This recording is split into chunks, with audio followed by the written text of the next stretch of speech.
Hello everyone, welcome to chemistry with Chaitanya sir. आज हम लोग बात करने जा रहे हैं ज्योमेट्रिकल आइसोमेरिज्म में सेकेंड टाइप के नोमेनक्लेचर की, जिसे हम लोग ईजी नोमेनक्लेचर कहते हैं। ईजी मतलब ई और जेड। अभी तक हम लोगों ने देखा था पिछले दो वीडियो के ज्योमेट्रिकल आइसोमेरिज्म में कि ज्योमेट्रिकल आइसोमेरिज्म कब होती है, रेस्ट्रिक्टेड रोटेशन कैसे होता है, और पिछले वीडियो में हमने देखा कि सिस ट्रांस आइसोमेरिज्म कब होती है और उसे हम सिस कब कहेंगे और ट्रांस कब कहेंगे। अगर दो सिमिलर एटम सेम साइड हैं तो उसे हम कहेंगे सिस, और दो सिमिलर एटम अपोजिट साइड हैं तो हम उसे कहेंगे ट्रांस। अब सिचुएशन ये भी हो सकती है कि अगर कार्बन के डबल बॉन्ड पे या जहाँ पे भी रेस्ट्रिक्टेड रोटेशन हो रहा है वहाँ पे अगर चारों ग्रुप डिफरेंट हो जाए तो क्या होगा। अगर चारों ग्रुप डिफरेंट हो गए तो उनका नोमेनक्लेचर हम लोग कैसे करेंगे, तो इसके लिए हमें ज़रूरत पड़ेगी ईजी नोमेनक्लेचर की। चलिए देखते हैं। तो मैं थोड़ा सा लिख के लाया हूँ इसलिए क्योंकि थोड़ा सा टाइम बच जाए लिखने का, और काफ़ी सारी इंग्लिश लिखनी पड़ेगी क्योंकि हमें इसमें कुछ रूल्स लिखने हैं और उनके लिए मैं थोड़ा सा टाइम सेव करने के लिए इन्हें लिख के लाया हूँ, जिससे आपको कम देर में ज़्यादा बात डिलीवर की जा सके। यार बिल्कुल फ़न तो नहीं है, लेकिन अगर तुमने इसे ठीक से वीडियो को देखा तो you will enjoy this video, you will able to learn CIP rule, you will be able to do E Z nomenclature quite easily, और ज्योमेट्रिकल आइसोमेरिज्म लगभग हम लोग यहाँ पे ख़त्म कर पाएंगे, जिससे आगे लाइफ हमारी ईजी रहेगी। ठीक है, तो ईजी से ही शुरू करते हैं और ईजी पे ही ख़त्म करेंगे। ठीक है, तो ईजेड नोमेनक्लेचर में मैं बोल रहा था कि अगर हमारे कार्बन से चारों एटम्स अलग अलग तरह के लगे हुए हैं, यहाँ पे F लगा है, Cl लगा है, Br लगा है और I लगा है। सेम गोज विद दिस कि यहाँ पे F लगा है, I लगा है, Br लगा है, Cl लगा है। तो ये चारों एटम्स अलग अलग लगे हैं, तो इनका नाम लिखना अब सिस और ट्रांस पॉसिबल नहीं है। We can not write their name as cis और ट्रांस। तो मैं लिख देता हूँ, ये दोनों पहली बात क्या है, ज्योमेट्रिकल आइसोमर्स हैं। ज्योमेट्रिकल आइसोमर्स हैं और इनमें क्या है, इनमें ज्योमेट्रिकल आइसोमर्स में क्या है कि इनमें रेस्ट्रिक्टेड रोटेशन है। We can not form this to this by rotation. हम रोटेट करके इसे कन्वर्ट नहीं कर सकते, इसलिए ये बात पहले पता होनी चाहिए कि ज्योमेट्रिकल आइसोमर्स, भाई पहले ज्योमेट्रिकल आइसोमर्स होंगे, उसके बाद ईजेड के बारे में बात हम कर पाएंगे। ठीक है, तो ये दोनों ज्योमेट्रिकल आइसोमर्स हैं और हम ये बात लिख रहे हैं कि we can not classify them as cis or transform. हम उन्हें सिस और ट्रांसफॉर्म के बारे में बात नहीं कर पाएंगे क्योंकि चारों वैलेंसी अलग अलग ग्रुप से सेटिस्फाई हैं, तो इन्हें हम सिस ट्रांस नहीं कह सकते। सिस और ट्रांस तभी कह सकते थे जब एटलीस्ट दो एटम एक जैसे लगे हों दो अलग अलग कार्बन्स पे, जहाँ पे रिस्ट्रिक्टेड रोटेशन पॉसिबल है। तो we can not classify them as cis और trans isomers because no two groups are same, that is all are different. कोई भी सेम नहीं है। अगर एक कार्बन पे दो ग्रुप सेम हो गए तो वो तो ज्योमेट्रिकल आइसोमेरिज्म शो ही नहीं करेगा, है कि नहीं। लेकिन अगर एक कार्बन पे दो ग्रुप अलग अलग हैं और दूसरे कार्बन पे दो और अलग अलग ग्रुप है, यानी चारों ग्रुप अगर अलग अलग हो गए तो हम उन्हें ज्योमेट्रिकल आइसोमर्स की कैटेगरी में तो रखेंगे, लेकिन उन्हें सिस और ट्रांस नहीं कह पाएंगे। जब वो सिस और ट्रांस नहीं कह पाएंगे तो एक नया नोमेनक्लेचर हमें डिवाइस करना पड़ा, नया नोमेनक्लेचर ढूंढना पड़ा। तो नया कॉमन नोमेनक्लेचर जो ढूंढा उसे हम लोगों ने कहा EZ nomenclature. E stands for entgegen means opposite, Z stand for zusammen means same side. तो अगर हम इसे लिख दें कि अपोजिट मतलब ये हो गया ट्रांस, और सेम साइड का मतलब हो गया एज लाइक सिस। अब सिस और सेम साइड और अपोजिट साइड होगा क्या, क्योंकि सेम साइड और अपोजिट साइड तो कुछ पता ही नहीं चल रहा है, इसमें चारों ग्रुप अलग अलग हैं। तो हम किसे एंटागन कहेंगे, किसे जोसामन कहेंगे, कौन चीज़ सेम देख ले। मतलब हमने कह दिया दो चीज़ें सेम होनी चाहिए, सेम कहाँ, कौन सी, क्या चीज़, कैसे हम कैटेगराइज कैसे करेंगे, सेम है या डिफरेंट है। तो हमें उन्हें कैटेगरी करने के लिए हमें एक रूल की ज़रूरत पड़ी नोमेनक्लेचर समझने के लिए, जिसे हम CIP रूल कहते हैं। CIP rule stands for Cahn Ingold Prelog rule. क्या कहते हैं, कान इनगोल्ड प्रीलॉग रूल। कान इनगोल्ड प्रीलॉग का मतलब 3 साइंटिस्ट हैं, काहन, इनगोल्ड और प्रीलॉग। इन्होंने रूल्स दिए और इन रूल्स को हम लोग एज सच फॉलो करेंगे। तुमने क्या पढ़ रखे हैं पीछे, क्या तुमने पढ़ाए गए हैं, ये बिल्कुल सही वर्जन है, ये मैं गारंटी लेता हूँ। ठीक है, तो इन्हें आराम से सुनना है और लिखते भी चलना है। मैं हमेशा रिक्वेस्ट करता हूँ आप सबसे लिखिए। और यार बहुत कम लोगों को पास तक वीडियो पहुँच रहे हैं। जिन बच्चों को ज़रूरत है, जिन्हें लगता है कि तुम्हारे दोस्तों को कि उन्हें कुछ अच्छा मटेरियल देखना चाहिए, केवल यूट्यूब पे पढ़ने के नाम पे चुटकुले सुनना और मीन्स गाने सुनना इज़ नॉट गुड। आप अच्छे वीडियो देखिए, क्वालिटी ये नहीं कह रहा हूँ कि मेरे देखिए, किसी भी ऐसे आदमी की देखिए जो कोर पढ़ा रहा हो। ठीक है, कि कोई गाना गा रहा है, कोई यूट्यूब पे चुटकुले सुना रहा है, कोई मॉकिंग से सब्जेक्ट नहीं आता यार कभी भी। और जेई में सब्जेक्ट आता है, नहीं तो जेई आपका मजाक उड़ाएगी। फिर नीट में, जेई में, ये कंपटीशन लेवल के एग्ज़ाम है, इनमें अच्छे से पढ़ना पड़ता है। बहुत ड्रामेबाजी से कोई फ़ायदा होता नहीं है। इसलिए कोर पढ़ो, अच्छे से पढ़ो और अच्छे से रेप्लिकेट करो। जो पढ़ा है उसे कॉपी में, कॉपी वाले को एग्ज़ाम में, तभी नंबर आएंगे, तभी तुम सेलेक्ट होगे और लॉन्ग रन में तुम्हें पता लगेगा कि क्वालिटी क्या होती है। मेरे से पढ़ना ज़रूरी नहीं है, लेकिन उनसे पढ़ो जो कोर पढ़ा रहे हैं। ठीक है, खुश करने वाला बहुत मुश्किल काम है ना। मैं पढ़ा सकता हूँ। अब लोग कहते हैं कि मुस्कुरा मुस्कुरा पढ़ा है। मुस्कुरा के क्या मतलब, इसमें चुटकुले तो लिखे नहीं, मैं मुस्कुरा के पढ़ा दूंगा।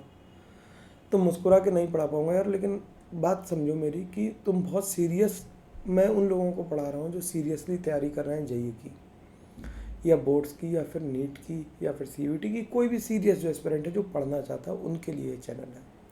तो अपने दोस्तों को जो सीरियस है उन्हें शेयर करो, उन्हें बताओ कि, और तुम वीडियो कंपेयर करो, पढ़ के देखो, अच्छा लगे तो आगे शेयर करो, लेकिन थोड़ा स्प्रेड करो। थोड़ा मोटिवेशन मेरे को ही बना रहा है जिससे, है ना। चलो रूल्स देखते हैं। रूल्स कह रहा है all the rules should be followed in the sequence given below. ये पहला रूल है कि सब रूल्स को हम लोग सीक्वेंस में ही फॉलो करेंगे, 1 by 1। जब तक पहला रूल एग्जॉस्ट नहीं हो जाता, दूसरे रूल को यूज नहीं करेंगे। ठीक, तो पहला रूल क्या है, higher the atomic number higher will be the priority. हम लोग क्या करेंगे, सीआईपी रूल पढ़ने के बाद जो ग्रुप्स लगे हैं उनकी प्रायोरिटी डिसाइड करेंगे, और same priority is on the same side then we say it as zusammen, और same priority is on the opposite side then we call it as entgegen. ठीक, जब सेम प्रायोरिटी सेम साइड होगी तो वो हो जाएगा क्या, जोसमन, और जब सेम प्रायोरिटी अपोजिट साइड होगी तो वो हो जाएगा एंटेगनन। ठीक, तो higher the atomic number higher will be the priority. तो हमें ये पता है कि FCl में सबसे ज़्यादा एटॉमिक नंबर किसका ज़्यादा है, आई का। तो आई की प्रायोरिटी ज़्यादा होगी with respect to FCl Br। SFONCH में सबसे ज़्यादा किसकी होगी, सल्फर की। सल्फर का एटॉमिक नंबर 16, फिर फ्लोरीन, फिर ऑक्सीजन, फिर नाइट्रोजन, फिर कार्बन, फिर हाइड्रोजन। तो सिंपल बात यह है कि जिसका एटॉमिक नंबर ज़्यादा है, ये रूल बहुत काम आता है, सबसे ज़्यादा यही रूल इनफैक्ट काम आता है कि जिसका एटॉमिक नंबर ज़्यादा, मास से कोई लेना देना नहीं। तुमने कहीं पे भी पढ़ा हो मास, समझ लो वो गलत है।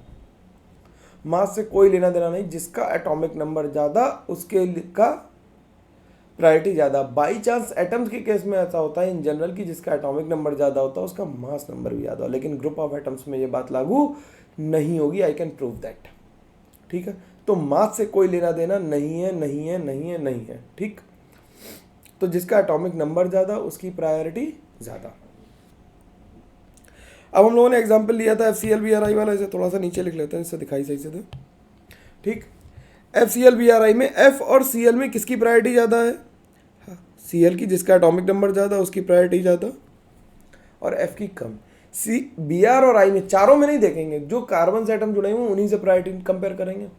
तो Br और I में किसकी प्रायोरिटी ज़्यादा है, Br और I में I की प्रायोरिटी ज़्यादा है और Br की कम है। तो same priority on the same side, तो इसका मतलब ये क्या हो गया, इसका मतलब ये क्या हो गया, ये हो गया Z फॉर्म हो गया हमारा। ठीक, इसमें कंपेयर करते हैं तो इसकी प्रायोरिटी हो गई 2, इसकी हो गई 1, इसकी हो गई 1, इसकी हो गई 2। तो same priority on the opposite side, तो ये क्या बन गया भाई, तो ये बन गया E फॉर्म।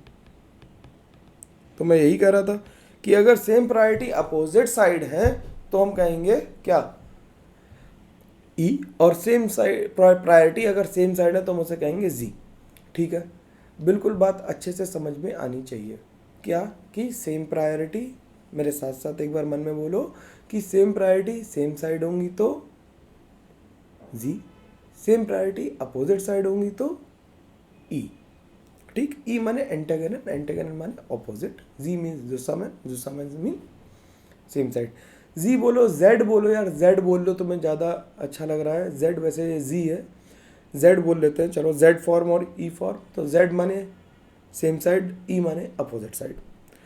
अब ऐसा हो सकता है कि हमारे पास क्वेश्चन में जो ई जेड नॉमेनक्लेचर का क्वेश्चन है उसमें हमें आइसोटोप्स दे दिए जाएं।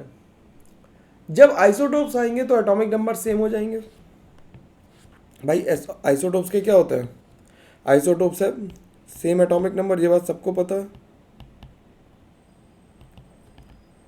उनके एटॉमिक नंबर सेम हो जाएंगे, तो हम कहेंगे कि higher the atomic number mass higher will be the priority. जब एटॉमिक नंबर सेम हो जाएंगे तो एटॉमिक मास पे जाएंगे कि जिसका एटॉमिक मास ज़्यादा है उसकी प्रायोरिटी भी ज़्यादा होगी। लेकिन शर्त यह है कि पहला रूल काम नहीं करना चाहिए, और पहला रूल था जिसका एटॉमिक नंबर ज़्यादा उसकी प्रायोरिटी ज़्यादा। तो आइसोटोप्स में एटॉमिक नंबर ज़्यादा कम नहीं हो सकता, इसलिए हमने क्या कहा, जिसकी प्रायोरिटी ज़्यादा वो उसकी प्रायोरिटी ज़्यादा होगी जिसका मास नंबर ज़्यादा होगा, क्योंकि एटॉमिक नंबर आइसोटोप्स के केस में सेम है। ठीक है, तो TDH मतलब ट्राइट्रियम की ज़्यादा होगी ड्यूटीरियम से, ड्यूटीरियम की ज़्यादा होगी प्रोटियम से। कार्बन 14 और कार्बन 12 में कार्बन 14 की ज़्यादा होगी। बात क्लियर है सबको? ठीक है, अब अगला कह रहा है cis form has more priority than trans form. Cis और ट्रांस अगर आ जाएंगे तो हम कहेंगे कि सिस फॉर्म की प्रायोरिटी ज़्यादा है किससे? ट्रांसफॉर्म से। और इसी तरह से जेड की प्रायोरिटी ज़्यादा है किससे? ई से। सिस की ज़्यादा है ट्रांस से और जेड की ज़्यादा है ई से, क्योंकि Z is equivalent to cis and E is equivalent to trans. वो भी अपोजिट था, ये भी अपोजिट है। अब ज़्यादातर कंपाउंड्स में क्या होता है, ज़्यादातर कंपाउंड्स में केवल सब रूल 1 और 2 इंपॉर्टेंट होते हैं। केवल ए और बी से ही काम चल जाता है हमारा, हमें सी तक आने की ज़रूरत नहीं पड़ती, यानी कि फर्स्ट और सेकंड से ही काम हमारा चल जा रहा है। हमें दूसरा यानी एटॉमिक नंबर देख लेंगे और आइसोटोप्स के केस में मास नंबर देख लेंगे, उससे हमारा काम चल जाएगा, हमें दूसरे की ज़रूरत नहीं पड़ेगी। लेकिन अब हमें कुछ इलेबरेशन करने पड़ेंगे, तो इलेबरेशन ऑफ रूल नंबर ए पढ़ते हैं इंग्लिश में। फिर इंग्लिश पढ़ लो, बहुत सारी कम्बरसम सी लिखी हुई है, फिर एग्जाम्पल से बताऊँगा, 1 मिनट में बात समझ में आ जाएगी बहुत जल्दी से। क्या कह रहा है, atoms directly attach to the central atom must be sequenced first according to the sub rule A. बिल्कुल, जो करेक्टिंग एटम है उसे सब रूल ए से हम लोग पहले कॉन्फ़िगर करेंगे, बताएंगे कि कौन किसकी प्रायोरिटी ज़्यादा होनी चाहिए। If the priority still remains same then one passes over to the next atom in the group and the exploration continues until a decision is made on the basis of sub rule A। मतलब अगर पहले atom पे लड़ाई बराबर हो गई तो हम दूसरे एटम पे चले जाएंगे और ऐसा करते रहेंगे जब तक हमें डिफरेंस इनकाउंटर नहीं हो रहा है। ठीक, जैसे ये 3 हमने एग्जाम्पल लिख लिया। कनेक्टिंग एटम देखना जरा, यहाँ पे क्या है, यहाँ पे है कार्बन, यहाँ पे भी है कार्बन, तो यहाँ पे CH2, यहाँ दोनों तरफ CH2, लड़ाई बराबर हो गई, बिल्कुल से हमें लड़ाई बराबर हो गई, प्रायोरिटी हम लोग डिसाइड नहीं कर पाएंगे। आगे चले, यहाँ पे है कार्बन और यहाँ पे आगे चले तो यहाँ पे हाइड्रोजन, तो कार्बन और हाइड्रोजन में किसकी प्रायोरिटी ज़्यादा है? कार्बन की। कार्बन और हाइड्रोजन में किसकी प्रायोरिटी ज़्यादा है? कार्बन की। CH2 पे प्रायोरिटी डिसाइड नहीं हो पाई क्योंकि CH2 पे यार दोनों CH2 हैं, कैसे लड़ाई जिताएंगे? तो जीतने के लिए एटॉमिक नंबर ज़्यादा होना चाहिए, तो CH3 का जो में कार्बन है उसका एटॉमिक नंबर हाइड्रोजन से ज़्यादा है, इसलिए हम उसे कह रहे हैं कि उसकी प्रायोरिटी भी ज़्यादा होगी। यहाँ पे CH2 है, यहाँ पे CH2 है, यहाँ पे ऑक्सीजन आ गया, यहाँ पे नाइट्रोजन, तो ऑक्सीजन का एटॉमिक नंबर ज़्यादा आ गया किससे? नाइट्रोजन से।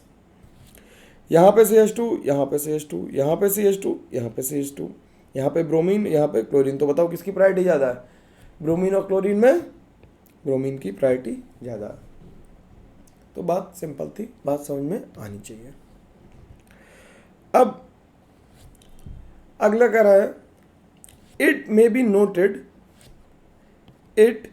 Noted that the sub rule B must not be used until the rule 1 is completely exhausted. कह रहा है कि it may be noted that the sub rule B must not be used until the sub rule 1 is completely exhausted. जब तक पहला rule completely खत्म नहीं हो जाएगा तब तक हम दूसरे को यूज नहीं करेंगे, यानी पहले हम चेन चेक करेंगे और उसके बाद फिर आइसोटोप्स वाली बात करेंगे। तो अगर देखो इसमें, तो एग्जाम्पल में देखो तो ये CH2 CH2 CH3 है, तो यहाँ पे CH2 है, यहाँ पे CD2 है। तो यहाँ पे D देख के मन ललचाएगा कि D का प्रायोरिटी सर ने ज़्यादा लिखाई थी, D को डिसाइड करें। नहीं, पहले हम चेन में देखेंगे, यहाँ पे C, यहाँ पे C, यहाँ पे C, यहाँ पे C, यहाँ पे कार्बन और यहाँ पे हाइड्रोजन है, तो किसकी प्रायोरिटी ज़्यादा हो गई? हमने लास्ट में कंपेयर किया किसे? CH3 को S से।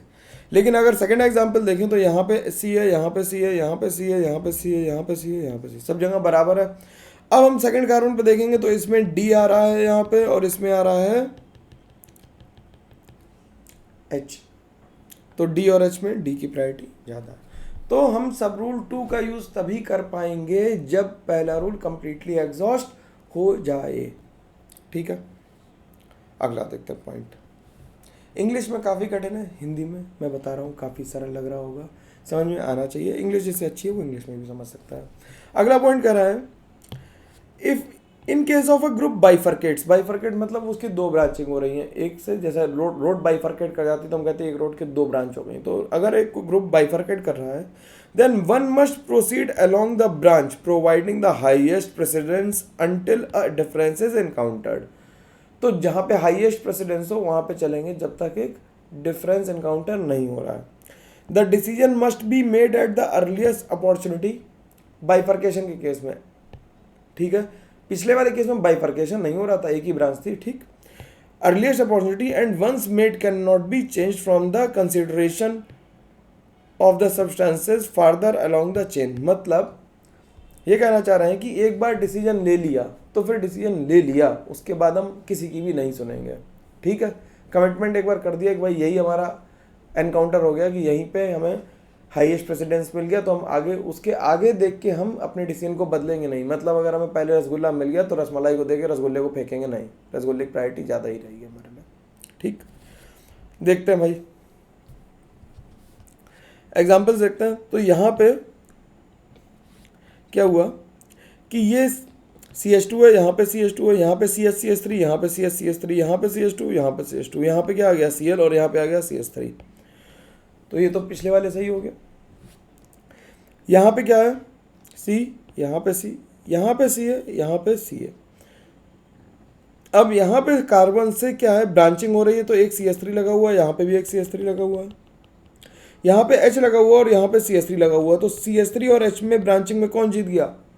CH3 जीत गया। तो इसकी हम यहीं पे डिसाइड कर देंगे, आगे नहीं चलेंगे। इनफैक्ट अगर आगे भी जाएंगे तो यहाँ पे भी CH2 है, यहाँ पे भी CH2 है, तो हम डिसाइड नहीं कर पा रहे हैं। उसके आगे हाइड्रोजन लगा और यहाँ पे OH लगा, तो इसे देख के हम ये डिसाइड नहीं करेंगे कि इसकी प्रायोरिटी ज़्यादा होगी क्योंकि यहाँ पे OH लगा हुआ। हम पहले ही डिसीजन ले चुके हैं कि CH3 की वजह से कि CH3 लगने से क्या हुई, प्रायोरिटी ज़्यादा हो गई।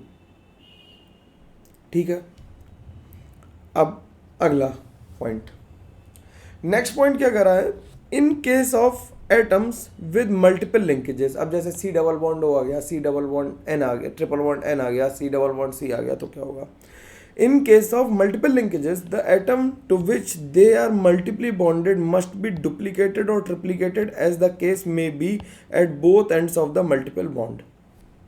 ठीक, तो दोनों एंड पे मल्टीपल बॉन्ड के हम लोग केस को क्या करेंगे, डुप्लीकेट करेंगे या ट्रिप्लीकेट करेंगे और ये बताएंगे कि किसकी प्रायोरिटी ज़्यादा है। जैसे इसका एग्जांपल देखते हैं। अब हमने से किसी ने पूछ लिया कि कार्बोक्सिलिक एसिड या एक कार्बन पे 3 OH लगे हों, यानी ट्रायोल की प्रायोरिटी किसकी ज़्यादा होगी। तो हम क्या करेंगे, कार्बोक्सिलिक एसिड का हाइपोथेटिकल स्ट्रक्चर बनाएंगे। और कैसे बनाएंगे ज़रा देखना। कार्बन से OH एक जुड़ा हुआ है, ऊपर एक O है। अब जब डबल बॉन्ड है तो हम करें डुप्लीकेट कर देंगे, यानी हम मान लेंगे कि 2 ऑक्सीजन जुड़े हुए हैं और ऑक्सीजन की वैलेंसी पूरी करेंगे। तो ध्यान से देखना, ये वाला ऑक्सीजन इस कार्बन से जुड़ा हुआ है, ये वाला ऑक्सीजन इस कार्बन से जुड़ा हुआ है, ये वाला ऑक्सीजन इस कार्बन से जुड़ा हुआ है। ध्यान रखना कि ऑक्सीजन किससे जुड़ा हुआ है, कार्बन से। तो हमने जिन्हें डुप्लीकेट किया उन्हें भी हम फर्दर कार्बन से जोड़ देंगे और फिर आप कंपेयर करेंगे। तो एक कार्बन से 3 OH यहाँ जुड़े हुए हैं, 3 OH यहाँ जुड़े हुए हैं, यहाँ पे हाइड्रोजन जुड़ा हुआ है और यहाँ पे क्या जुड़ा हुआ है, कार्बन। तो कौन जीत गया, कार्बन जीत गया। ट्रिप्लीकेट करने का मतलब है कि दोनों एंड पे करेंगे, मतलब ऑक्सीजन के एंड पे भी करेंगे और कार्बन के एंड पे भी करेंगे। तो ये सिंपल बात है, बात समझ में आनी चाहिए। इसी तरह से इसे घर पे अटेम्प्ट करना, ट्रिप्लीकेट करने की कोशिश करना, नहीं हो तो कमेंट करना, मैं बताऊंगा कि ट्रिप्लीकेट कैसे करेंगे। ठीक है, प्रायोरिटी इसी की ज़्यादा आएगी, लेकिन ध्यान से करने की कोशिश करना। तो चलो कुछ क्वेश्चंस कर लेते हैं, एक शीट करते हैं और एक घर के लिए छोड़ देंगे, या एक ही शीट है इसमें तो एक कर लेते हैं अटेम्प्ट।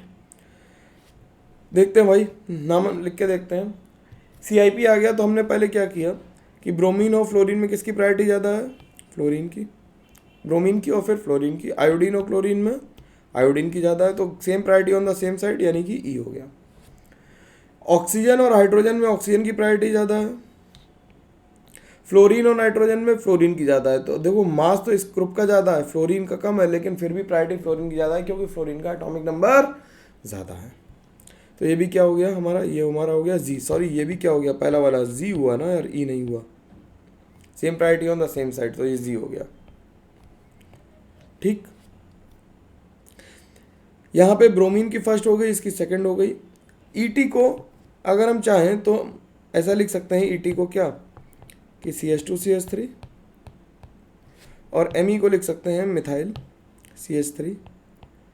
तो ईटी में क्या हो जाएगा, एक कार्बन यहाँ पे, और इसकी प्रायोरिटी ज़्यादा हो जाएगी क्योंकि ईटी के साथ अभी हम लोगों ने कंपेयर किया था कि ईटी की प्रायोरिटी Me से ज़्यादा है। तो same priority on the opposite side, E हो गया। कार्बन 14 और कार्बन 12 में कार्बन 14 की प्रायोरिटी ज़्यादा, तो ये भी क्या हो गया, E हो गया। अरे सारे E आ रहे हैं यार। इसमें इसकी प्रायोरिटी ज़्यादा, इसकी कम, क्योंकि फ्लोरीन का एटॉमिक नंबर ज़्यादा है। हाइड्रोजन और ड्यूटेरियम में हाइड्रोजन की ज़्यादा, हाइड्रोजन की कम और ड्यूटेरियम की ज़्यादा, तो ये क्या आ गया, जी आ गया। ये 1 हो गया, ये 2 हो गया, ये 1 हो गया, ये 2 हो गया, दोनों प्रायोरिटी सेम, तो ये क्या आ गया हमारे पास, जी। यहाँ पे इसकी प्रायोरिटी ज़्यादा, इसकी कम, क्योंकि ब्रोमीन का एटॉमिक नंबर ज़्यादा है। यहाँ पे नाइट्रोजन की प्रायोरिटी ज़्यादा, इसकी कम, तो ये आ गया हमारे पास ई। यहाँ पे देखते हैं तो यहाँ पे ट्रिपल बॉन्ड है, यहाँ पे डबल बॉन्ड है, तो इसमें कार्बन कितने कार्बन से जुड़ा हुआ, 3 कार्बन से, इसमें 2 कार्बन से, तो इसकी प्रायोरिटी ज़्यादा, इसकी कम। ट्रिप्लीकेट करके देखना, डुप्लीकेट करके देखोगे तो बिल्कुल सही सही अंदाज़ा लग जाएगा। यहाँ पे कार्बन से ब्रोमीन लगा हुआ है तो इसकी प्रायोरिटी ज़्यादा, यहाँ पे कार्बन लगा हुआ है तो प्रायोरिटी कम, तो ये भी क्या हो गया, जी। यहाँ पे इसकी प्रायोरिटी ज़्यादा, इसकी प्रायोरिटी ज़्यादा, यहाँ पे CH2CH3, यहाँ पे CH2CD3 है, तो CD3 की प्रायोरिटी ज़्यादा हो जाएगी CH2CH3 से, तो ये भी क्या हो गया, जी। इस क्वेश्चन में देखें तो इसकी फिर से मिथाइल की ज़्यादा, मिथाइल की कम होगी और इथाइल की ज़्यादा होगी। यहाँ पे Cl लगा हुआ है तो इसकी ज़्यादा हो गई, और ऑक्सीजन लगा हुआ है तो कम हो गई। तो ये सिंपल क्वेश्चन थे, इन्हें दोबारा से अटेम्प्ट करना पड़ेगा। ठीक है, मैंने सॉल्व कर दिए हैं पूरे अच्छे से, देखो इन्हें। EZ नॉमेनक्लेचर अगर समझ में आ गया तो समझ लो कि ज्योमेट्रिकल आइसोमेरिज्म आखिरी पड़ाव पे पहुंच गई। अब इसके बाद जो ज़रूरत होती है नॉमेनक्लेचर की, कि हम लोगों ने CIP रूल में लोन पेयर के लिए कोई व्यवस्था नहीं की, लोन पेयर की हमें प्रायोरिटी नहीं पता है। तो मान लेते हैं जो ऑक्साइम्स होते हैं, ऑक्साइम्स मतलब कार्बन से नाइट्रोजन जोड़ दिया और एक लोन पेयर ले लिया, तो लोन पेयर ले लिया तो ये भी ज्योमेट्रिकल आइसोमरिज्म शो करेगा। अगर हम इसका ज्योमेट्रिकल आइसोमर बनाएं तो क्या हम ये बना सकते हैं, तो इसके ज्योमेट्रिकल आइसोमर हो जाएंगे। ये रोटेट करके नहीं बना सकते, और इसे हम लोन पेयर को हम इसे we can not name it as cis trans E Z, तो इसके लिए एक नया नॉमेनक्लेचर यूज करते हैं, क्या, सिन एंटी नॉमेनक्लेचर।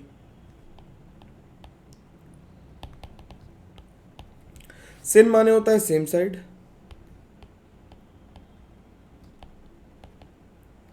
और एंटी मतलब होता है अपोजिट साइड।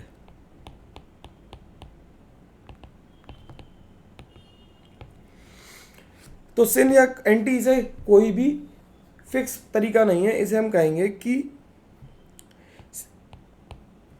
अगर हम एग्जाम्पल लिख लें फिर से, तो कैसे नॉमेनक्लेचर करेंगे ये बताते हैं तुम्हें।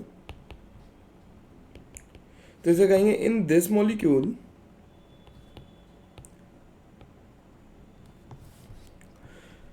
CH3 is syn with respect to OH and H is anti with respect to OH। तो OH के रिस्पेक्ट में बात करेंगे या लोन पेयर के रिस्पेक्ट में तो बात नहीं करते, OH के रिस्पेक्ट में बात करते हैं क्योंकि OH दिख रहा है तो उसके रिस्पेक्ट में बताएंगे कि कौन सिन है और कौन एंटी है। सिन एंटी के बारे में इतनी ही जानकारी करने की ज़रूरत है। तो हमें ज्योमेट्रिकल आइसोमेरिज्म बढ़िया से आ गई, हम लोगों ने नॉमेनक्लेचर करना सीख लिया। अगली क्लास में हम लोग बात करेंगे, एक वीडियो और आएगा अभी ज्योमेट्रिकल आइसोमेरिज्म का, जिसमें हम लोग ये डिस्कशन करेंगे कि हम लोग ज्योमेट्रिकल आइसोमर्स काउंट कैसे करते हैं, साइक्लिक कंपाउंड में ज्योमेट्रिकल आइसोमेरिज्म कैसे करते हैं, और एक वीडियो में हम लोग ज्योमेट्रिकल आइसोमेरिज्म की फिजिकल प्रॉपर्टीज़ और केमिकल प्रॉपर्टीज़ के बारे में भी डिस्कशन करेंगे। तो 2 वीडियो आने हैं अभी ज्योमेट्रिकल आइसोमेरिज्म के। स्टे ट्यून्ड भाई, थोड़ा सा पुश कर दो लोगों को, शेयर कर दो, जिससे कि थोड़ा मेरे को मोटिवेशन रहे कि लोग देख रहे हैं, है ना। तो मैं और अच्छे से मन से रिकॉर्ड करूँगा तुम्हारे लिए। तुम लोग ज़्यादा देखोगे तो मेरे को लगेगा कि ज़्यादा लोगों की डिमांड है और मेरे को ज़्यादा लोगों तक पहुँचने का मौका मिल रहा है, तो मैं उन्हें ज़्यादा अच्छी क्वालिटी की केमिस्ट्री पहुँचा पाऊँगा। यही केवल एक उद्देश्य है और कुछ नहीं है, कोई भी और बात नहीं है। थोड़ा बस डोपामाइन रिलीज़ होता है जब कोई देखता है और अच्छे से बोलता है, ठीक है ना, कि अच्छा पढ़ रहे हैं, या कोई कमेंट कर देता है कि सर अच्छे समझ में आ रहा है, तो डोपामाइन रिलीज़ होता है बस दिमाग से कि हाँ मैं जो काम कर रहा हूँ वो ठीक कर रहा हूँ। तो मैक्सिमम लोगों को शेयर करो, बताओ लोगों को कि सर पढ़ा रहे हैं और ठीक पढ़ा रहे हैं। जैसा अगर तुम्हें लगे ठीक तो फिर बता देना, ठीक है, नहीं ठीक लगे तो बताना नहीं ठीक है, मत शेयर करना भाई, क्या कहें। और ठीक है, चलो मिलते हैं फिर। Okay, bye bye, take care.